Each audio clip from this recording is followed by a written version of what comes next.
Coming at a good time when you look at what's going on in our centre here. Had massive upgrades. If you look at the overs as you drive down, the city's investing a huge amount of money in the Centennial Precinct upgrade, $28 million. Separate to the upgrade that's going on here. I'm a swimmer at ALAC here, and I have been for probably 15 years ago. I've done a couple of journeys through Rottnest with some duos and did all my training there. I used to swim in the ocean, but I'm not quite that clean anymore. When you listen to yesterday's report at Margaret River when St Hilda's were down there doing a swimming carnival, and I thought that's spotted a whale, but it was one great big white in the water. So there's definitely that sort of psychology and changing behaviour, and centres like this have become far more important for a lot more people. And I'd have to say that 15 years ago when I was swimming here, the chlorination and the system that was being used to keep people cool and safe and legal wasn't what it should have been.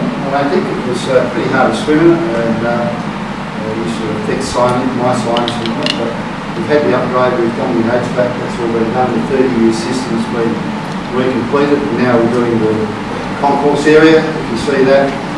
I'm sure the staff are appreciative that the city's supporting that in that respect. There's a lot of money going into the upgrade. The place, subsidised to the tune of about $1 million a year. And I'm the chair of corporate services and finance here at the city. And there's barely a ripple about the subsidy that goes into this place because they know the valuable contribution it makes to the people that live in the city of Albany and the surrounding regions. Because there's not a lot of these things integrate Southern, as you are well aware. Really pleased to see some familiar faces of the staff there coming to get their professional development. And that's why it's important in terms of LIWA being prepared to travel to country towns and acknowledging the importance of being here. So I hope you have a really good day. I hope the two of you get an opportunity to get to the National Anzac Centre.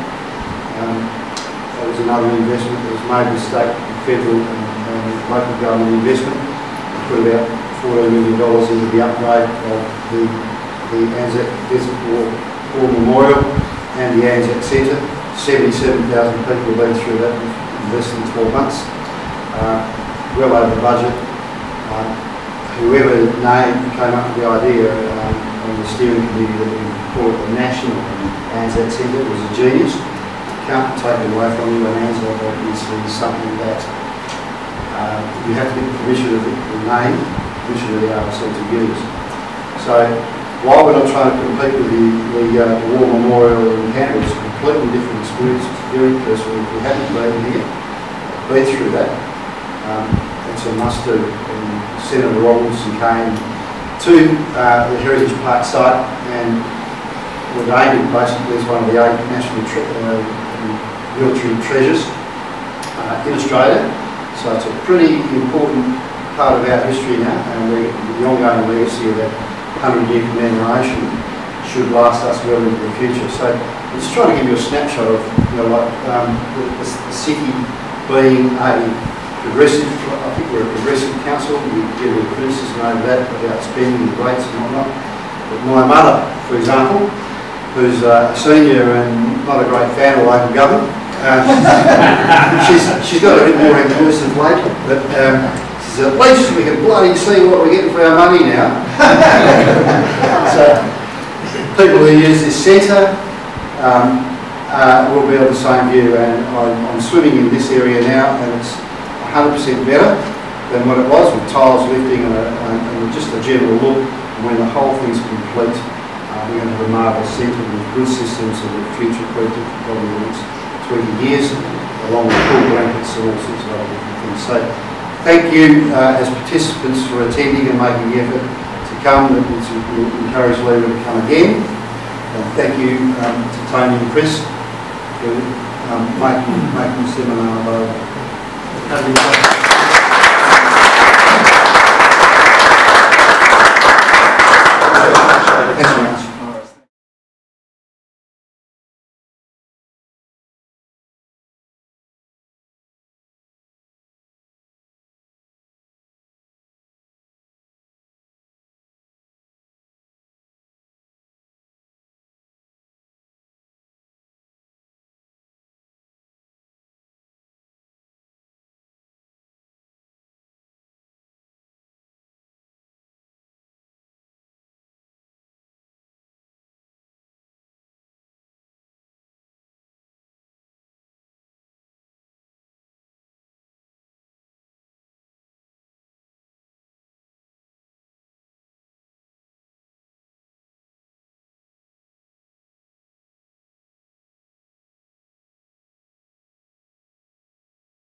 is an advisory committee that advises the Executive Director of Public Health. It doesn't tell the Executive Director of Public Health what to do, it just advises. And in fact, therefore we don't need everyone to agree, we just have a broad understanding of putting things up. So there's some interesting stuff. Well, the other thing is the new set of guidelines. You might have seen these things, they're popping up everywhere. The fiberglass pods that you lie in are full of salt water. They're called flotation tanks. They've got another very long name. Health Department's released these guidelines yesterday and they're on the website. So I'll pass them around for you to have a look at. There are now 4 centres in WA with these pods, and I suspect at some point in the future there might be just about everyone who has that thing called a day spa, not what we call a spa, but like part of beauty therapy and whatever. Well, these things will be popping up everywhere. So I'll just pass it around. Right, now, actually went through and printed it this time. It was at the conference, it was on a little screen like that, and I must admit I couldn't see it. The aging process. Okay, so the agenda comments, the first revision of this particular document, this is the one that we're all working on, the 213 version. Okay, they pretty much stayed the same on the front, but this changes the date. We might change that this year because everyone sort of forgets to look at the date. So this is the first time we revised it since 2013. There's over 100 items for discussion, and they've come from Royal Life, LIWA, the industry, Chadson's, other, Chris Hurst has put in one, CIA put in some stuff. Cal Stanley, those who know Cal, the injectable man drives me insane. Apart from that, he's quite astute, spent a lot of time going through great detail. And he went through every section of the code and made comments, most of which we've agreed with and adopted. Some we've thrown out, and some that we have decided need further discussion. So if we can't resolve it, why not throw it into the mix and everyone can fight over it for a couple of hours. Okay, so this is, in this particular one, we're suggesting amendments to the regulations. We haven't done that before. And we're doing amendments to the code of practice. And no one's seen this, so you're the first group to have a look at it. Okay? Everyone will see it in a few weeks, but at least you'll know what's going on. Now, the first thing that's been suggested, a regulation, an amendment to the regulations, is in fact probably not something that you would have direct involvement in, but from testing your swimming pools by local government environmental health officers, these are suggested that in fact there is, instead of checking every pool every month, actually go to a risk-based system. Now, monthly high risk, monthly to 2 monthly low, medium risk, and 2 monthly low risk. Now, my intention is to put it forward for discussion. I think it's probably a little bit complex, but it's really designed for people who are environmental health officers to actually look at their pools and say when are we going to sample these things. Okay. So you can see, can you all see read that? Yeah. Okay. So there's different readings for a high risk. If you had a code brown in since the last sample, it's a high risk pool. So you need to make sure your records are right up to date. The water temperature in the pool or the source is greater than 26 degrees Celsius, it's a high risk. And so on and so forth. If you detected bugs in the last 3 sampling events, it's a high risk. If it's normally used for pool activity, babies, young children, or incontinent persons, which is basically your hydrotherapy pool and your leisure pools, then it's a high risk.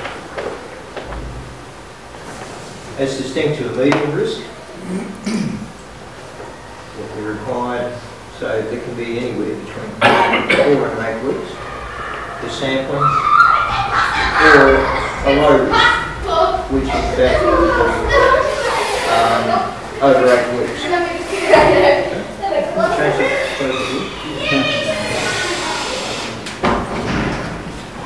you're saying in some sense you might just one pool and not the other pool? Exactly. Yeah. Now, the concept will be that I think every pool will need to be You've had enough.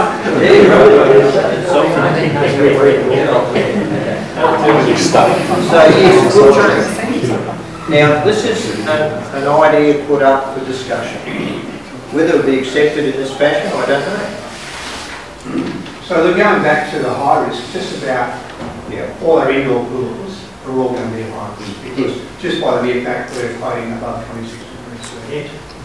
So they'll be still on monthly for most of our work-run pools. Most of those are going to be, including a spa, splash pad or water slide. Most of the aquatic centres, probably your outdoor 50-metre pool will not be a high risk. So if we go to London next week, it might be the start of season. Yep. And then December or January, and then one more season. Could well be. For the outdoor pools. Yeah. Okay. So this has been a proposed thing, and maybe this will be important for groups like your own to go back and review. My only feeling is that could lead to a little bit of confusion. It has to be well spelled out exactly. At the moment it's exactly monthly.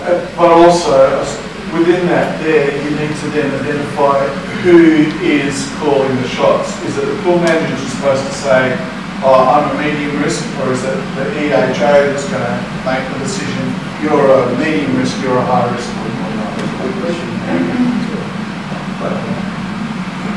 I think it would have to be established so that the pool operator knows what's going on. Sure. Now, as I've said to you before, in the regional areas and remote areas, where there are less CHOs than there are pools, I'm not opposed to a pool manager sampling. That happens in some. And this, if you adopted this ratio, that can happen. As long as all the results end up with EHO, the ultimate checking. There's a lot in the upgrade of this that actually changed the rural life saving guidelines, and we've actually just put that in to show going FD 1.01 to FD1. So that you need to change the code to reflect what those changes are. This one, next one, has been around for a while, but it's in there. In fact, it's saying that in all spas, I'm thinking that for existing spas, they should have a period of time to upgrade, maybe 3 years. So it's a reasonable time. But for new spas, they would have that pictorial sign on the wall adjoining the spa, and probably no need for depth markings. It can be a bit confusing when you've got, 0.5 and right next to it you've got 1.2 or something. It drops to the step and down to the floor. So that will come in. None of these are highly controversial. So there's a fair chance that they'll all get over. Item 19 suggested that handrails and disabled entry ramps be included in the code. At the moment they're included disability service provision, which is in the National Construction Code. It would mean that if they change theirs, we would have to change our code continuously. It might be that we actually refer to that particular section in the National Construction Code. It's only going to affect a small number of people who build pools. Okay. Item 20, review lighting of 80 lux for pool and concourse. Due to design consideration, potentially use average conditions across the concourse. At the moment we say for Group 1 and Group 2 that you need 80 lux, up to 3 metres beyond the pool and on the concourse. So it's probably is a suggestion is actually coming from the pool builder that we actually, instead of specifying that, we actually have average conditions. Interesting. Will that affect Group 3s because they're, what, 30 lux? I wouldn't think so. I think it'd be too dark for Group was only for, doesn't say that, but it's actually for explaining. We are going to Department of Health. They've been asking this to be done. Wait too far away. Sanitary facilities in the code more applicable for large aquatic centres. They're not designed for little learned swim centres. And as Greg and I were discussing over tea last night, there's a lot of little learn to swim centres popping up all over the place. And you have to go to the Building Construction Code, and that only talks about number of employees. It doesn't talk about number of patrons. So think about specifying for the smaller pools, and probably based on the classification or the size of the pool, we may in fact require one male toilet, one female toilet with change room, and one disabled multi-unisex toilet. And that will be the maximum number of toilets for a small development. Now that also picks up small hotels and motels. You can actually use the toilet accommodation in each of the units to offset the number of toilets around the pool. Okay. The last one there, item 26, recommended signage.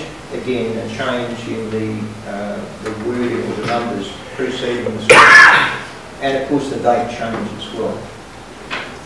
So it's important that you read these things. We've got the pool safety guidelines. You'll all have a copy of each aquatic centre. Go through and familiarise yourself with those sort of things. I've been circulating around. Those guidelines will in fact sit out for about 6 to 12 months for people to have a look at. And then if there is a general feeling that there's no objections and whatever, then they'll go to be incorporated into the code. Now, the guidelines themselves talk about a lot of things, but when we do the code, we actually have to hook it back to each section in the code. It takes a bit of work to do that. Sports therapy pools, we've had some information actually came through from Chadson's, I think, on sports therapy pool. Some of the sports therapy pools, in fact, are like ice baths. And there's a bit of a discussion. There's the heated, like sports therapy, the SwimX pool, they're quite popular around the place. There's another type, it's like a hydrotherapy pool, and there's another type, it's an ice bath. So we need to, all the time, these things are emerging. As soon as it pops up on the internet, someone wants to use it, we actually have to come up with some sort of standard. And if we don't have a standard, we're a bit silly. So no, you can't do that. Why can't we do it? So with the ice baths, you're saying, like at the waste recovery pool that runs at 4C, you're talking about that type of pool, you're talking that's fully treated, chlorinated and filtered, is that what you're talking about? Well, there's various types. The ice baths are generally like a spa pool, but in size. Yeah. And you climb into them, you stand there for recovery for elite athletes, and then you hop out of them again. If you've been perspiring heavily, and then you come and jump into an ice bath, well, you won't breed bacteria in the ice bath, you might shed them into the ice bath, and then they're in the system. Right. So there's got to be some form of chlorination. Yeah. And there's an argument that some operators want to hand dose between athletes. And I'm of the opinion automatic chlorination is better. The problem with hand dosing is you have OSH problems. And of course you're dealing with extremely expensive race horses or people with and you need to be looking after them. So we've had quite a few ice bath requests, and that's one area, and sports therapy pools are another area. Which are the recovery pools, the ice baths. And inflatable devices, I talked about that about 12 months ago, and we have in fact got a set of guidelines. They've not gone on the website, but they're very close to going up. So again, actually that's please give it back to them in the future. So, I haven't tested it. So that one is inflatable water. What we've actually found is that children on inflatable water devices like slides, pump them up slides, the water, there's no regulation of how the water flows in those things, whether you chlorinate them or not. So we've actually come up with a pathway that you've got to register them with the website, and you've also got to put in a chlorinated system, and it's got to be attended by a trained technical operator. So, got a couple of suggested appendices, which are just wrapping up. Communicable disease I've discussed. The fecal incident response protocol, it's been requested by LIWA to go into the code. If it is, then that mandatory reporting requirement for diarrhea events needs to be sent through by all the operators to their local government. I'm not sure how we do that at the moment. Oh, we all do. Oh yeah. As I said, that particular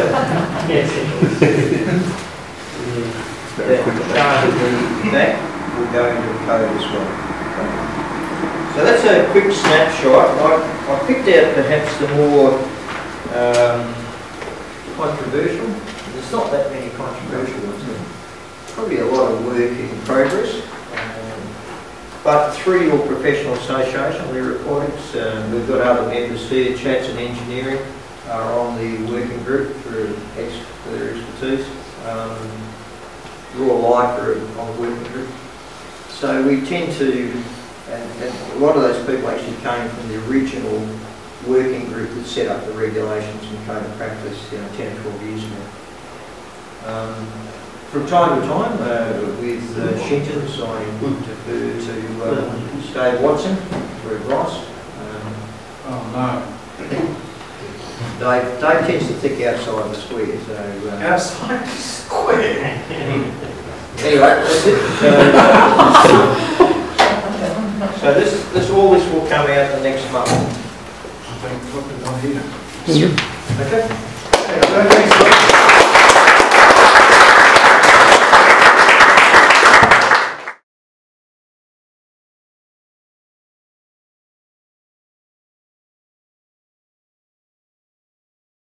Great sentiment.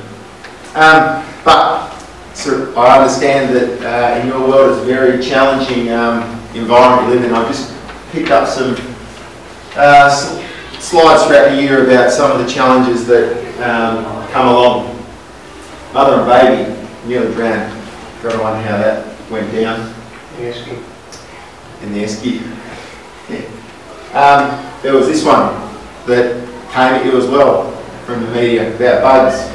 I'm not sure how accurate that was, but never let the media get in the way of the story. You're accurate. The information is incorrect. Okay, there you go. And we had this one. You guys ever been to the Green Bushes pool? Yeah, not like that. It's a little like that. So sometimes you get pinned for stuff that's not even relevant. Stuff like this is comical as well. We had this one that's been pretty topical in Melbourne. We had a couple of, I'm going to say Indian, but two people at once got into difficulty, which really sort of great one scratching their heads as to quite old people. There's been a big inquest into that. We had a recent report of a toddler nearly drowning, and this one's just come across our desk, which is a new facility in Queensland. I think there was something similar over in Invercargill, New Zealand. New facility is right next to a great big shopping centre. And these guys, you can see, you get a sort of sense of the facility there, I think. Two cops and guns. Yeah, well, We're looking at this fancy one.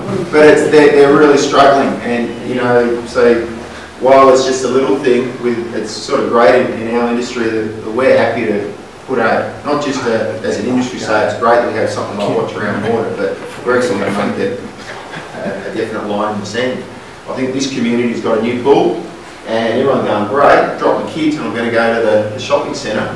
And these poor, well-meaning individuals are working their bums off, but I think they literally had in the first month 5 serious rescues. So really challenging environment, and maybe a lot of it's about working with their clients and their customers to say that there's a safe way to use this facility. But total respect for you guys and what you do and where you're going. What, in your own mind, know what duties I can do as part of my overall scanning that are short, that aren't at risk of really totally engrossing me. Things like, internal pool perimeter inspection, receiving money, in and out, checking the toilets, straightforward conversations with patrons. And they're all good parts of, good practice of the role of being an operator. Make sure you've gone through the process. Look, I'm prepared to do those. If I'm responsible for filling up the water, prepared to do those as well. But there might be some that I know, mowing the lawns, doing the major cleans, taking the bins out, plant room activity, that I've got to do at the beginning of the day or the end of the day. And then I think the third thing we really encourage you to look at is the ability to maybe say, well, how can I make sure I'm working with my community that sometimes, hey guys, everyone out of the pool, I've got to just go and do this, or something's happened that wasn't first anticipated, but actually making sure in those sole operators that there isn't this always assumption that it's going to be open from 5 in the morning till 6 at night. There might be time where it's just like, guys, you've got to come out. And we think that having those things in place will hopefully really assist those sole operators going through. We're more than happy to talk through on really what we'd like to create in these sort of environments, a bit of a sharing of what those are and what works, and how can we table simply so it is communicated up as well. This is the sort of stuff I'm going to do. This sort of stuff here, it's got to happen before, it's got to happen afterwards. So anyway, just sort of a bit of food for thought on that, and we think that it's an important part. Very quickly, I just wanted to also give a bit of a plug for Royal Lifesaving, if you don't mind. Drowning. And you guys are, as I said, one of the great stories. This is 49 people drowned in West Australia last year. Another 118 were hospitalised. Pleased that a lot of people do aquatics in your world, very few of those 49 people, all the 118 came from the work that you do. We still have a terrible problem in eliminating toilet drowning, but the systems there are really coming along, which is great.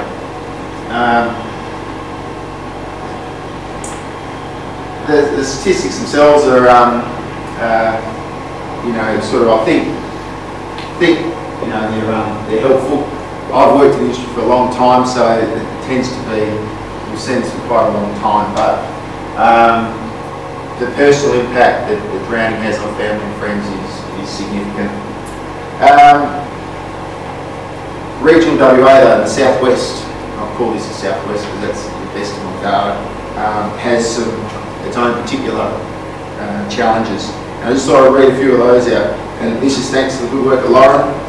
Over the last 10 years in the southwest region, 39 people have drowned, 36 of them male, 3 female. There were 6 under 14-year-olds, 7 in that 15 to 24. We had 16 in the 25 to 54 age group, and 10 that were over 55. Over 50% of them were tourists or visitors to your region. 8 were international tourists, and 9 were within the state visitors. 16 came from culturally or linguistically diverse backgrounds. Swimming, rock fishing, surfing, diving, recreating around the water were all the activities being undertaken. 12 occurred in inland waterways. 7 were alcohol related, and 11 were contributed to by a pre-existing medical condition. So there's a bit of sort of, I think down here, in the south, the facility's fantastic, but it's also a great sort of platform to go and do a lot of other aquatic activities. Certainly we still see there's a lot of work to be done in making sure that we're really proud of this. Kids, teach them to swim and survive, give them the base skills, it's great. challenge is making sure that they learn those skills at your facility and hopefully have a safe life. But the way people are, or the water bodies people are accessing, the type of activities they're doing, and those things and alcohol and new boats and new kite surfing and whatever else is probably leading to a bit of a spike of this in overestimating people's abilities or underestimating dangerous type stuff. One of the real challenges for me, Chris indicated that knew the role of the CEO at Royal Lifesaving. Thought I'd share this one with you, and it's a real eliminating toddler drowning is a big thing of what we're about. The other one is making sure everyone has those basic skills to safely enjoy our climate and lifestyle. And we do a bit of a survey. Every month we just call up 50 people randomly and ask them a range of questions just so we're sort of tuned into where we're going. And one of the questions we ask is, can you swim? And so we get over near on 90% say you don't swim. And this has been going on for years, so we're up over thousands of responses to this, so it's not bad. We then ask them this question though, what distance can you swim? So about 90% say, I can swim just fine, yet over a third reckon it's okay being able to swim, means they can travel less than 50 metres. So for me it's a real call to action, that one of the real priorities is that, and your facilities I see as being a real key to the solution is that we make sure everyone in our community gets those skills. Me, I'm biased. I want them not to just do swim and survive, I want them to go all the way to get their bronze medallion. I want to be able to swim 400 metres, I want to be able to tread for 5-10 minutes, have a couple of basic rescue skills, know some survival techniques. I reckon if you had those skills you're probably right. And certainly going into the future, I really hope there's a focus on how we make sure as many kids are hanging in there, we retain them. Not only those stock standard ones through the primary and secondary schools, but taking on a real approach about inclusion. Are there specific groups, whether they're multicultural groups, Aboriginal groups, disabled groups that maybe are missing out, and how do we make sure we get it into the facilities? Because I'd like to see some changes there, and I'm hoping you guys can. I see you as being the actual little people that can make a difference in this regard. So it was, you don't know, 5K, so which is a lot.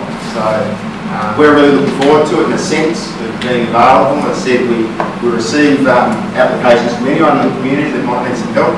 And I said, if you know in your own world of people that have been or are living with the impact of drowning or near drowning, please get in contact with us, because I think that it's great that as a community we can help these people. So that's the Royal Lifesaving plug, but I must say that the overarching message is I always love working with you guys. You've got a tremendous record in providing a fantastic opportunity for people to enjoy aquatics. Hope you have a great summer. As I said, we're all here to help you as much as we can. So if there's anything you need in regards to training, in regards to some of that safety stuff, please make contact with us. So we look forward to the rest of the day. So is there any? Yeah, thanks.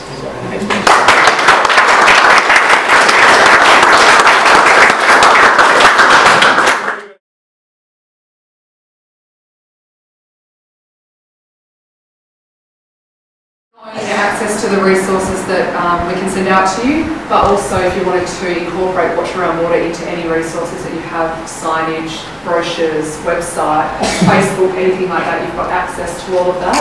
You can actually also order resources online directly, so that email will then come directly through to me. Just makes it a little bit easier than having to phone up or email through. We'll also have, once we've got the new training resources developed, they'll be available on there as well. There's also some information on there about hiring Walter the Watchdog, who's the program mascot, and the inflatable, which is all still provided free of charge. There may be some small payments associated with the inflatable just in terms of courier costs, but that's usually only one way because it's moving around the state. So if anyone has events coming up that they're interested in promoting Watch Around Water and using any of those sort of resources, please get in touch with me sooner rather than later. It does get booked out quite quickly. And obviously then there's the ability to contact Royal Lifesaving and LIWA through there if you have any specific questions about Watch Around Water. The idea is that this website will be used nationally, so Victoria and South Australia are looking at buying into using this website, so they'll also have their own separate members area as well.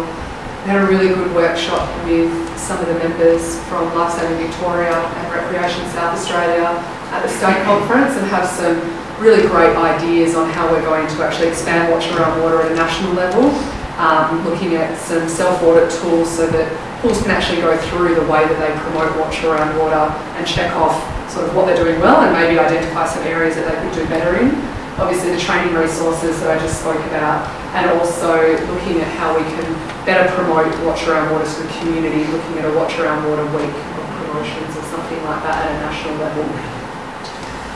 The final thing I just wanted to mention for Watch Around Water is that we have scheduled a launch event that will be held at Mandurah Aquatic Centre, or the new Mandurah Aquatic Centre on the 10th of December. But we're really encouraging all pools that are registered under Watch Around Water to try and do something locally to ramp up a bit of awareness around Watch Around Water. And if people are interested in holding an event or engaging with their local media or doing some type of promotions, please do contact me because I'm more than happy to share a lot of the stuff that we're developing for Mandurah can be used throughout the state. And it'd be great to get, not only for us, but also for you guys to get some exposure in the lead up to summer as well.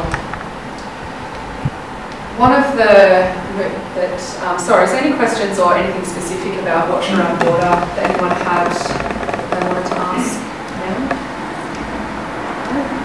Great. Sort of linked to Watch Around Water, one of the key issues that a lot of pools are coming to me and asking about is, you know, the children under 5, they get the wristband, the parents are actually starting to change their behaviour, and while they might not be happy about getting in the water, they actually are more likely to get in the water now than they were previously.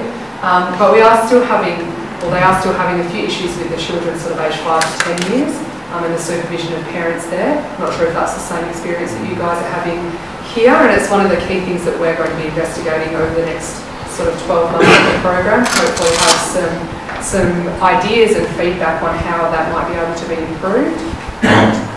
Hopefully ready for next summer, because it is an important target group. We've just gone through a review of the last 10 years of drowning data for children aged 5 to 14 here in WA, looking at fatal and non-fatal, so hospitalisations as well. And we have found that this age group is at the lowest risk of drowning here in WA, but we are seeing quite a significant increase in the number of kids that have been hospitalised in this age group. So one of our staff members at work put together this little video which just gives a bit of a summary of some of the information. So I'll just play it, it's only 2 minutes, and then just run through a few of the quick sort of stats and what it might mean for your centres when it's occurring at a lot of the inland waterway locations. So this report's going to be released, officially it's been released in the media, the stats, but the report will be available in the next couple of weeks with some recommendations that we'll be working really hard to implement over the next 12 months to try and further reduce those numbers. I guess the other key point is that there are a lot of kids that are currently missing out on learning swim and survive skills. And again, there's a number of programs that we're running to try and encourage that. One of the research projects that we'll be working on in the next sort of 12 months is actually looking at building profiles for aquatic centres and looking at how they actually collect information about who's participating in their Learn to Swim programs. So mainly through our indoor swim school network and the Department of Education, and really looking at identifying those gaps at a local level so that we can assist you guys to actually see who else you can target to not only increase the numbers in people enrolling in your swim school, but also to hopefully mean that more children will have swimming and survival skills as well. So we will be in touch, as much as we love to do all these research projects over the next couple of months, to get some information about that.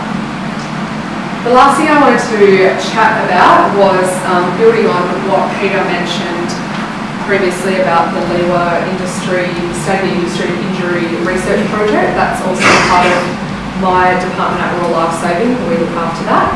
And each year we compile information from you guys about the state of the industry and injury data. And this year, given the fact that there are some areas in regional WA that are struggling with getting staff and that type of thing. We're looking a bit more in depth into that issue about retaining staff and also recruiting staff. So we've got a little survey that we're just now asking people to fill out, just to get a bit of a better idea of what's currently happening, and also get a bit of an idea on why people started up in the aquatics industry, so that we can use that in terms of promoting it to younger people to get involved. I also have a few little questions I wanted to ask now. Do I have time to do that?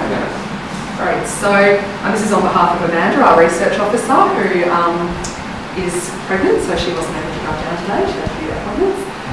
But really we're interested in looking at, do you guys actually see gaps in staffing in particular areas at your swimming pools or your centres at the moment? And if so, what areas are you seeing that there's big gaps in being able to actually bring people into your centre? Marge and girls over from Manji. Obviously it's pretty easy for Andre and Zach to get down here, but we really appreciate you coming. And I think it's testament to our industry that you are happy to come to a collective such as this. And from LIWA's perspective, and on behalf of our president, Jeff Wondacaro, many of you will know Jeff. Jeff is incredibly busy at the moment, and it's hard for him to pull another day and a half or 2 days off. And once again, next week we're out here on dinner, and it's very, very difficult. Someone like Chris, who hasn't really got a real job, finds it very easy to get his driver to bring him down, and he goes out to dinner and enjoys himself. But for people like Jeff, it's very difficult. Jeff wanted me to just give his best and let you know that he's here with us in spirit, and he had planned to come down and stay the weekend and go surfing down in Denmark, but that hasn't panned out either. But this afternoon I'm going to just have a chat generally about a couple of things, and just a little bit of a segue. Last week I was privileged enough to get in a plane and fly to Leaversuch and jump in a car and drive for nearly 4 hours on a dirt road and stay a couple of nights and then turn around, drive another 4 hours on a dirt road and get in a plane to Leaversuch and fly home. And the reason I say I'm privileged to do that because it actually keeps me relevant. The reason I went out there is because the Department of Housing has built 6 regional aquatic facilities in remote communities. And the one I went to is the most remote pool we probably have in Western Australia, in a small community called Barangara. And as I say, it's a long drive out of Mika, and there's not much in Mika. And I went out there to actually play a little bit of a mentoring role with the new manager who's out there. That pool was built in year 2000, so it's going into its 15th year. And the other 2 pools in Yandiara and Jigalong are also 15 years old, and they've been in these communities. And over that 15 years, they've made an incredible contribution to the overall health and well-being of the Aboriginal communities there. Lauren touched on a little bit about our health benefits, but for me to walk in and have the manager saying to the kids, sorry, go and get your mum, go and get your mum, go and get someone to bring you in, because we can't exclude kids in those communities. They don't pay to come in, so they're just running after school, and they're there and they run home, and it's quite an empowering thing to be a part of, and very different to what most of us experience in running metro pools, or even in, this is like a large metro pool where you guys are out here. But for me, I just wanted to share that with you because I get to see the managers in operation, I get to see the communities, I get to see the young mums come in, and I sort of learn some of their stories. And I guess for you guys, it can be sometimes impersonal, working in a facility like this, but it can also be incredibly personal in that you begin to know your community, and you've known them for 10 to 15 years. So you've known young mums who've had their kids, and you get to know their kids. And I think it's one of the great things about our industry. Going out to that community as I did, and hearing some of the tales, and actually talking to some of the police, there's some empowering things, there's also some very sad, I guess, sadness in our community and in Australia, and that got young girls out there who find it easier commit crime to go into a detention as opposed to being at home where there's no food. They're potentially at risk from a whole range of situations. I still think to myself, how as a community we're going to continue to deal with that. And when you're there on the ground in these communities, you think, man, we've got some problems in Australia, but in that little microcosm of the pool, the kids are safe. They're safe at school and they're safe in our pools. And it's really a powerful thing to actually see that at work. And once again, you guys in this environment providing incredible level of service to your community. And I don't think you can ever lose sight of that. You're providing, I guess, the opportunity for people to stay out of hospital because you're keeping them active. You're getting them rehabilitated. You're getting kids active. You're keeping them, trying to lower the levels of obesity that are rampant in our communities. And that all falls to you guys in your facilities. But sometimes we're so far in it, we don't actually step back and see the contribution that you're actually making. And one of the things I wanted to say to you is it's really important for sometimes to just step back and say, yeah, I've done the shift, I'm going home. But what have I done today? Who have I engaged with? Who have I spoken to that's made their life a little bit better? And it really is, I think if you focus on some of those issues, you go, pretty cool industry to be involved in. And I think take some solace from that, because you're just not in there changing the chlorine drum, putting in some soda ash, asking the kids where's your wristband, da-da-da-da-da. It's and I just wanted to bring that to you before we start having a chat about some more mundane issues and important issues that from everybody. Please just take that. And well, it's one of the messages that Jeff wanted me to give to you today, everyone to keep up the good work.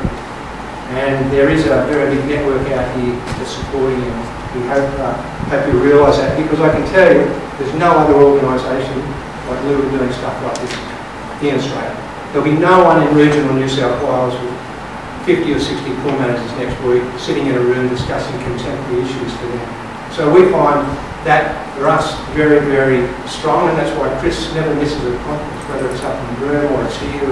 He's able to get to that because he's got a strong belief in that. Levo and Lauren never miss him, and goody up the back putting in the training. It makes my job as executive officer so easy, and we've got a great commitment from our volunteers. So guys, take that on from me. Well done, and give yourself a round of applause. Well done. In 1988, I was working at a metropolitan pool, and we opened the doors, and we could, once a child was 6, they could attend. They could come into our pool. This was the busiest pool in Australia in the second year it opened. We had 720,000 people in a small indoor 25-metre pool, nowhere near the water space you had out there. We had 3 interlocked home pools outside, and we had 720,000 people using the pool. We were closing the doors at midnight. We just couldn't get people in. And still we were taking children once they turned 6. And if Llew wanted notification every time we did a rescue, it would be on a daily basis. I'd come into work and every day uniforms would be hung up outside where the lifeguards would go in and something like that. We had no ground. During the 14 years I was at that facility, we had 3 deaths, and those deaths were attributed to 3 heart attacks, older people, and 1 quite a young guy who had a massive heart attack. But we didn't have a grounding, and it was really more good luck and a change. The whole lifeguard notion at that time was evolving. We only just had a lifeguard qualification. We were bringing in guys, anyone who was on the beach, a bronze medallion from the surf club, get a gig with us, because that was really the only qualification. Train people up, but we were continually pulling people out. And we didn't have the capacity to intervene. We weren't mature enough as an industry to say, this can't happen. So it has happened, and it's happened now for 14 years with Watch Around the World. And in that time we haven't had a drowning in the public vehicle, which is a testament once again to you guys. It's a testament to Francine, to Lauren, and people who've been involved with the development of Watch Around Water at that time. But we can't become complacent in that area. I really put that back on you guys. It's one of the most important outcomes, and that's why it's on our sleeves. We wear our heart on our sleeves, clearly with Watch Around Water. And this year, out of your membership funds, you'll contribute $30,000 to this program from LIWA Success at our conferences and from our membership fees. It'll go back to the development of the program. So we're clearly committed to the program. We're clearly committed to it being a part of our psyche for now and forever, Watch Around Water, and making sure we don't lose children in a controlled environment where we do have parents supervising in lifeguard saving lives. So it's really critical for us.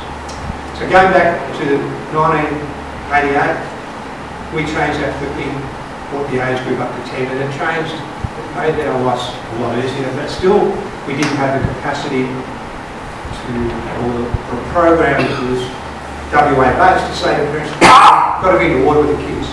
It sounds incongruous to most people that you send a 6-year-old to a public swimming pool. A, they're at risk of drowning. B, they're at risk of being taken into the change room by any sort of pedophile living in the northern suburbs at that time. And you wouldn't go to the beach and not supervise the children. So why would you think you'd go into a busy aquatic centre where sometimes you couldn't see the water and just leave them unattended? So we made that change, and the evolution after that was to the development of Watch Around Water. And got a pretty good handle on that, and I think guys do it in varying degrees. They do it well. Some centres like Chris are zealots. Other centres tend to get a little bit wishy-washy. I'd put it on you that it is really important that we do have a consistent approach. And you're lucky here in that you're on your own. So really, you're going to go to Mount Parker and you guys are going to have Watch Around Water. Might, if they're unlucky, they'll slip into Malaga up and see Andre up there on the way through. Oh, thanks, mate. I'll slip up in the Italian, run into Albany, and she'll bash you around the head for a while you're in Catania, or see Jen in Koja, but they're all Watch Around Water. And that's the most consistent thing for us. When you walk in, you see that message. And over the years, we had different pressures put on us. And from the parental supervision, we've got that under control, developing. Now we've got these things which are great saving to our life, but also the bane of our life, because kids are coming home and they just want to sit on one of these. They don't want to go and climb a tree. They don't want to go in front of the or do anything much. They just want to sit on these crazy devices that we all carry and feel like they're part of our activities now. But it's made a difference to the way parents supervise their children. So that's got an impact on our industry straight away. One of our managers up the northwest told me the story that his dad brought in 3 or 4 kids. And they were youngsters, and she lived in a community. It was an Aboriginal community. His dad was Aboriginal, 4 little kids, and he was on his phone. One of the few areas that had mobile reception in these communities. About 200 k's south of Broome. So he's sitting on the phone. You've got to really supervise your kids. Make sure you look after them and put that away. Put that away. It's back on his phone. The youngest one left. Went out the gate. Went home. I thought it was the best thing I've seen. He went over and said, "There's Alicia." Jumped up, raced home. He was going to get the rounds in the kitchen from his back because he was so engrossed in this particular tablet. Let the little one get out and go. So for us, once again, it's changed. When I say us, I don't have to supervise schools. I've got the best job in the world. I just get to work with all you great people. But it's certainly become an issue, and it's one we need to address as a part of Watch Around Water. And ensuring that these crazy things that we all love or hate, our Apple products work or don't work, and who you're talking to on Facebook, bear in mind they can be incredible. I've got a daughter working up in Cambodia, sit on the laptop and talk about it. It's just unbelievable. The technology changes now, so I'm a great advocate for technology, but in the right place. So these screens and screens, we see them everywhere. And I just put this down that wired parents and distracted parents, if they're sitting at your facility on their iPad or on their, they're providing poor supervision. And that supervision is their responsibility. Lifeguards save lives, parents supervise. So we need to have in place some strategies, and you guys will have to come up with those strategies, and Warren will all work on collectively, to how we interrupt that process of the parents focusing on the screen. We all do it. No chucking in the pool. No.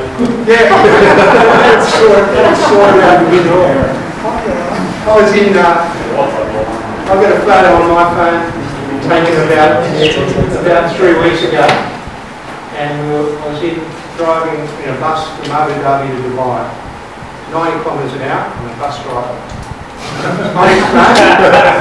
And you can see the Facebook site, and you can see the 90 kilometres. So this, mate, they're very good drivers over there. 90 kilometres on a bus, checking his Facebook status. We got there. It must have been a very good driver.